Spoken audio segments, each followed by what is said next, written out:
This is verse 19 of the 7th chapter, Gospel of Matthew. Jesus has been warning against wolves in sheep's clothing, and of course the implied message is that sometimes wolves can be very eloquent and persuasive, and people can be easily seduced by the message they proclaim, and Jesus gives what he would probably call the litmus test: by their fruit you will know them. And of course the idea there is that we need to stand back and watch for a while to see what the overall consequence might be of that person's purported ministry. And Jesus gives this rather sobering warning, of course, as he's wrapping up this conversation. Pon, this is an adjective from passa.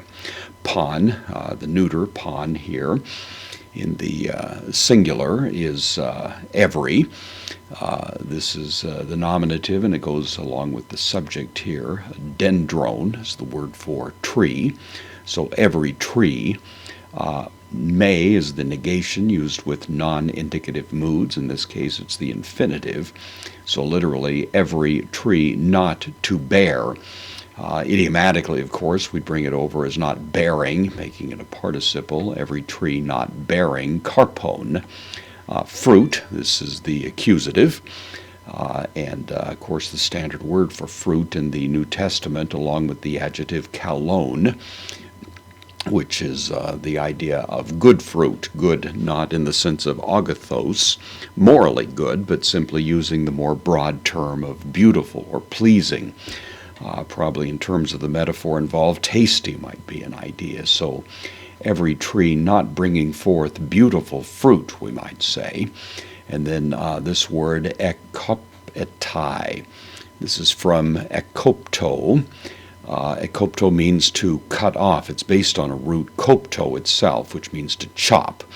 Ekopto would be to chop away, literally, or to chop out of, and from that we derive chop down.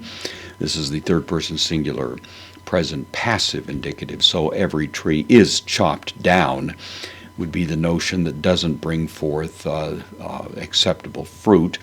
And beyond that, kai, the connective ace preposition, takes the accusative pour into fire, pour as in pyromaniac or something like that, into fire, balatai, again the third person singular present passive indicative, and is cast into fire.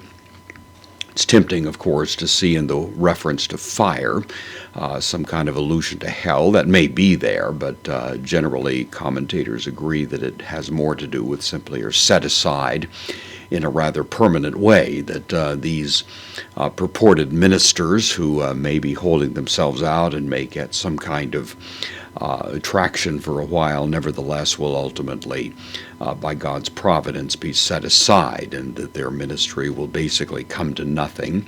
The eternal consequences for such a person, we can probably imagine, but the word fire here doesn't necessarily expressly refer to that. It would be more of a kind of an extended consequence of the idea that Jesus has here. So it's a significant warning, of course, a warning addressed to those who are followers of Jesus, that they should be on their guard, shouldn't be easily swept away by a person with flowery language, but rather take a little time to assess what the long-term effects are of such a person's ministry.